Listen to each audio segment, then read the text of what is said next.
On the desolate plains of the Roman frontier, a ragged band of barely 6,000 refugees faced 20,000 veteran legionaries.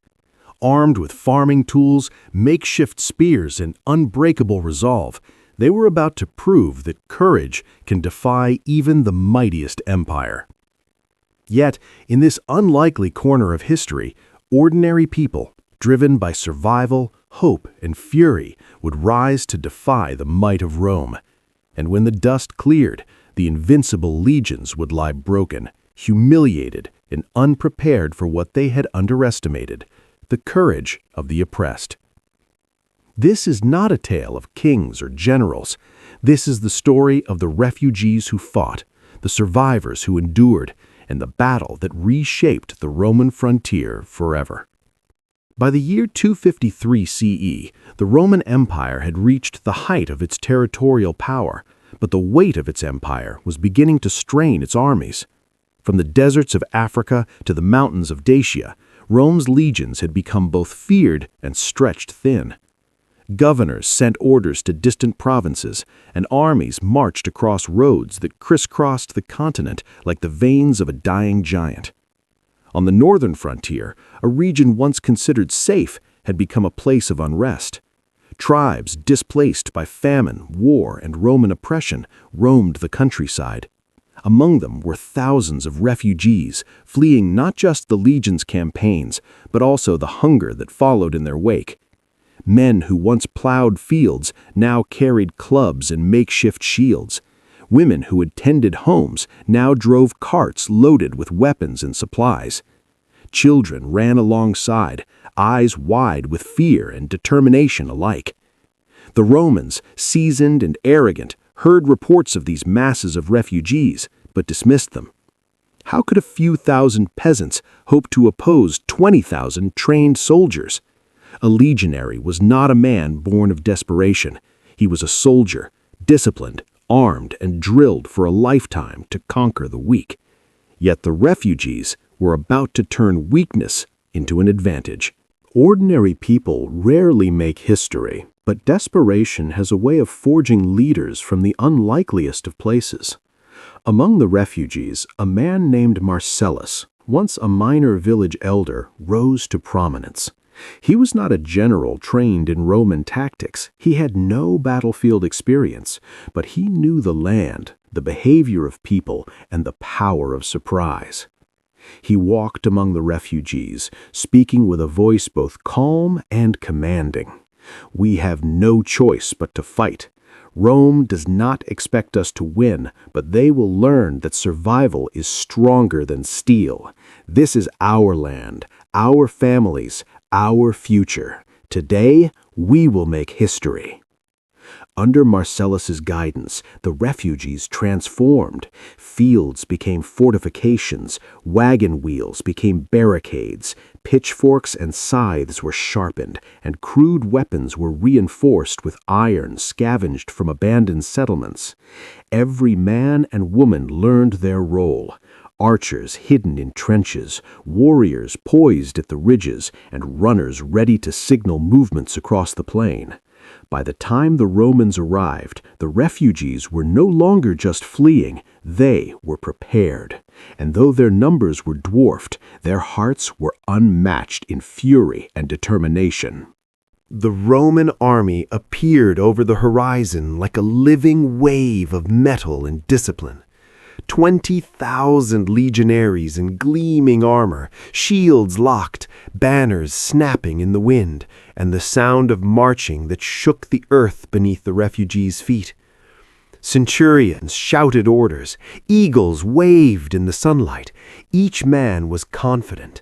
Each soldier believed he would crush these desperate peasants in hours, perhaps minutes. Yet the Romans failed to see what the refugees saw: the terrain. The ridge that overlooked the valley below offered both cover and strategic advantage. Every small hill, every dip in the ground, and every abandoned ruin could become a trap. Marcellus had studied the Roman formations, their strengths and weaknesses, and knew where a wedge could pierce their ranks and where ambushes could fracture their confidence. "They will not see us," he said to his lieutenants, "and when they do, it will already be too late." The refugees moved quietly, like shadows across the ridge, readying their crude but lethal weapons, while below, the Roman army moved with the arrogance of a force that believed the world had nothing left to teach it. As the sun reached its zenith, the Romans descended into the valley, unaware of the hidden threat above. From the ridge, the refugees launched the first assault, not a charge, not yet, but a calculated strike.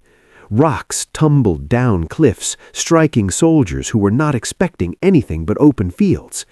Arrows rained from hidden positions, forcing the Romans to break formation. Confusion spread quickly. A detachment of refugees, barely more than a few hundred, surged from the flank. They wielded spears and pitchforks, stabbing where the Romans least expected resistance. For the first time, the soldiers faced an enemy they could not simply crush with numbers or experience. Panic flickered in their eyes. The illusion of control, the hallmark of Roman discipline, was gone.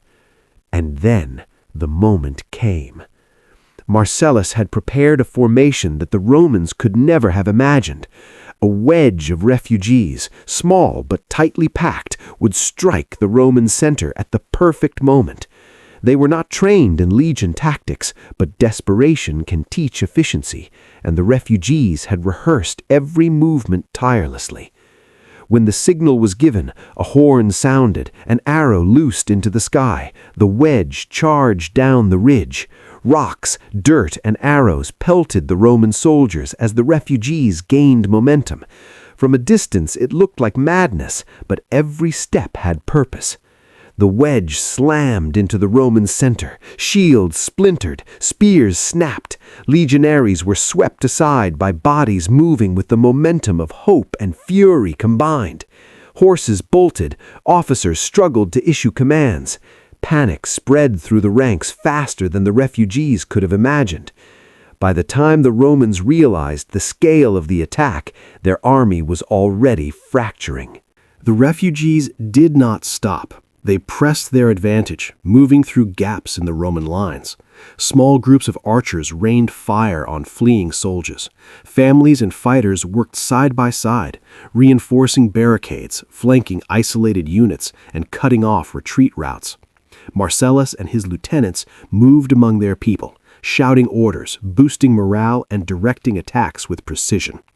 Every man and woman understood that this battle was about survival, not glory. And yet, in their actions, they achieved both. The Romans tried to regroup. Legionary commanders rode among their men, calling for discipline, for formation, for the old ways that had never failed. But it was too late. The wedge of refugees had shattered the cohesion of the army. The hills and valleys, once familiar terrain for the Romans, had become a trap. By sunset, the once mighty Roman army was in full retreat.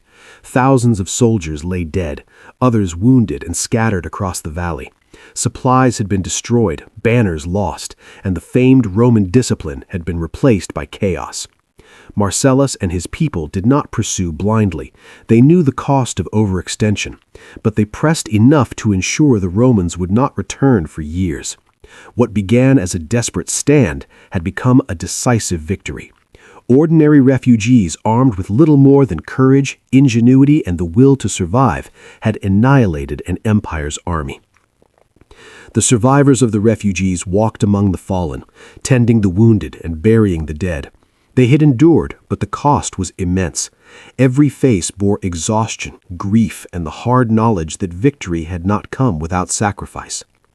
Rome would recover, as it always did, but the memory of that defeat haunted generals for decades. News of 6,000 peasants defeating 20,000 legionaries spread across the provinces like wildfire. It became a story whispered among soldiers, a cautionary tale of underestimating the desperate, the oppressed, and the clever. For the refugees, it was a moment of triumph and transformation. They had survived what should have been impossible. They had risen from flight to fight, from desperation to legend. And in doing so, they proved a lesson as old as warfare itself. Courage, cunning, and unity can overcome numbers, training, and fear. Marcellus would never be forgotten among his people. He became a symbol of leadership forged in fire, a man who taught that ordinary humans could shape the course of history when faced with impossible odds. Centuries later, when scholars study battles that should not have been won, they speak of this event in disbelief.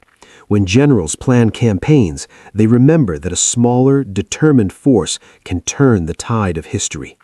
And when ordinary people face overwhelming challenges, they draw inspiration from those refugees who, armed with nothing but courage, shattered a Roman army. History remembers kings and emperors, but sometimes it is the forgotten, the ordinary, and the desperate who leave the most lasting mark. The plains where the battle was fought became a symbol of resilience. The survivors passed stories down through generations, teaching that even the mightiest empire can fall when it underestimates the human spirit. This was not just a victory, it was proof. Proof that numbers alone do not win wars. Proof that determination and ingenuity can turn the impossible into history. When the sun set over the plains where Rome's legions had been broken, the refugees stood together, weary, battered, but unbroken. They had done what no one thought possible. They had turned despair into triumph. They had turned ordinary lives into legend.